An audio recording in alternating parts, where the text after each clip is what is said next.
Hello friends, welcome to the weekly Prepper Pantry haul for the Cold War Prepper. This is the week ending Saturday, August 23rd, 2025, and I am Lee, the Cold War Prepper.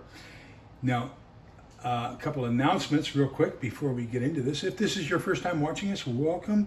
So glad that you found us. Do me a favor, hit the like or don't like button, subscribe, and your comments down below would be greatly appreciated. I'm always interested in what you're doing because I learned something from you all as much as you learned from me, if not more. But a couple quick announcements. Number one, Thrive Life, I've been a distributor with them now since 2009, is going out of business on August 31st. You don't have much time. I just went in and checked the website. There's very little left. But if you go to the clearance button, I ordered 4 number 10 cans of freeze-dried shrimp. Now these are 2 to 3 year old cans, but I got 4 cans of shrimp that are normally $90 a can, and I got the whole 4 of them for $100. I think it was $94. But you're going to pay shipping. I don't pay shipping because it was on my monthly auto ship.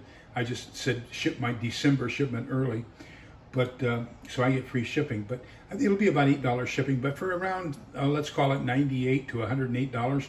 You're going to get 4 humongous cans of freeze-dried shrimp by going to that clearance tab. Some items that aren't shown, I picked up another package of toilet paper. I picked up another box of tall kitchen bags, and then I picked up a box of half-gallon canning jars. So those are not in the picture, but that's something we wanted to let you know that we also picked up in preparation for SHTF.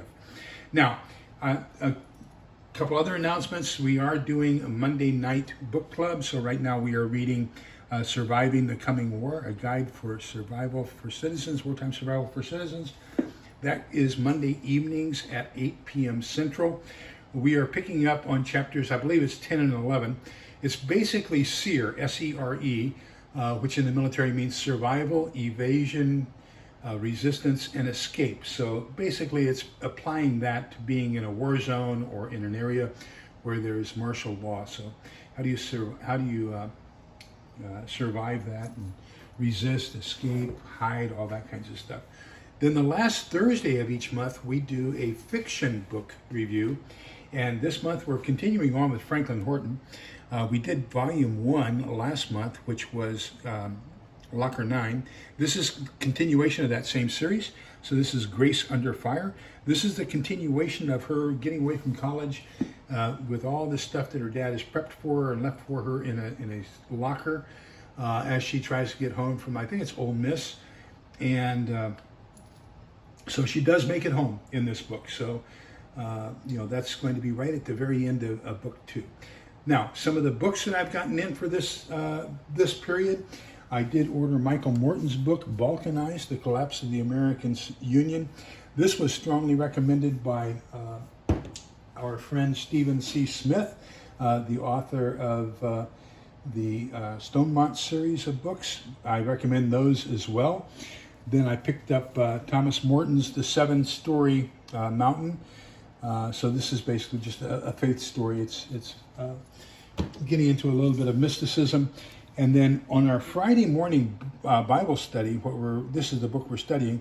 So I ordered it. I got it from Half Price Books. And golly, when you order from Half Price Books, you never know where you want to get it from. But I got this from the Jesuit Library of Spring Hill College. So this is what we're studying now in our Friday morning Bible study. It's just walking us through an interpretation of all the different things that Paul did. Okay, now for the other stuff, the stuff that you're here to see. So let's start off over here. We got a package of beef stew cubes, which are raw. So this will have to be rehydrated and then cooked. But this goes really good for beef stew. I've added this to my monthly subscribe and save. I think I've asked that this be shipped every other month, so they won't be seeing too many of them.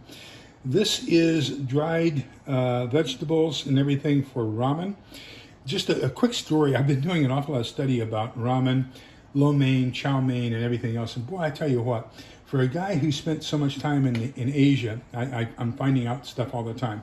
I've always pronounced it ramyun, and everybody else pronounces it ramen. And I thought, well, you guys don't know what you're doing. What I found out in my studies is it's ramen in Japanese and Chinese, and it's ramyun in Korean. So I've been speaking Korean while everybody else is doing Japanese and Chinese. Speaking of which, I'll show you that here in just a minute. Got a bottle of sake for cooking some Japanese items. We got a Spam slicer because I'm going to be using that with my ramen. So this will be a topping for ramen when we do our ramen cooking. A cup of curry. So this is kare, basically from Japan. And we did curry or kare, which is their form of beef stew. We did that for dinner last night and lunch today.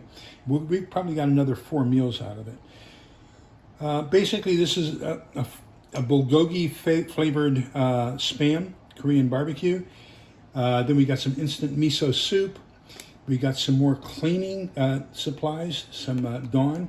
This stuff really cuts the grease. You need something good like this. This is going to be our primary dishwashing soap in a post-apocalyptic world because it's so good. You just spray a little bit on and you've got it taken care of. It's you won't waste any water washing, that's for sure. Got some cooking chopsticks. We got 2 boxes of golden curry. Now this is basically a paste, so it's not going to be as long-term storage as I would like, but we got 2. We used 1 last night for the dinner last night. The other will go into our intermediate term storage. 2 cans of chicken broth. We got some more curry sauce. Now this is powdered, and it is, I'm out of screen here. Let me get over here. Yeah, there we go. Okay, so this is powdered curry sauce, and it will have a little bit longer lasting effect. Then I picked up a Korean ramen pot. Now you can tell that it's Korean by its design, plus the fact that it has both chopsticks and a spoon. So real quick explanation about how you can tell different types of chopsticks. The Chinese culture is they get a bowl of rice. Well, all the Asian cultures are you get your own individual bowl of rice. But in the Chinese culture, they have the pot of food in the center, and you have longer chopsticks so you can reach across the table, grab your food, and then put it on your rice bowl. So Chinese chopsticks have a tendency to be a little bit longer. They're also round. The Japanese chopsticks are a little bit shorter, and they've kind of finished off the end so that they're almost square where you hold them, but they're round down at the tip where you use them. And they usually have some sort of graphic design, some artistry on the handles. So they're a little bit shorter, they're a little bit prettier, usually made out of bamboo. Koreans, on the other hand, there was a lot of intrigue in Korea, and so there was a belief that if you had silver utensils, that they would change to black to show that their food had been poisoned when you were eating. So it's to this day, the Koreans prefer stainless steel eating utensils. Just it's part of the culture. So this is basically Korean because you've got stainless steel chopsticks and a stainless steel spoon. Spoons are very much used in Korea as well as Southeast Asia. So Indonesian food, for example, you're going to see a lot more spoons than you will anything else. Another jar of curry, some vegetable soup mix. I got this off of Amazon in lieu of what I thought was going to be in lieu of my Thrive Life order, but I ordered Thrive Life anyway. We went to the Asian market, and this is a can of instant hot and sour soup. Just put it in a cup and add hot water, and some dried mushrooms, which I got down here. They call it fungus. So this is black fungus. Another jar of Skittles. Some heavy-duty rubber straps, tie-down straps. Then we got, this is nasi goreng and ayam goreng. So goreng is Indonesian for fried. So nasi is white rice. So nasi goreng is white rice that's been fried, or fried rice, spices, and then ayam is chicken.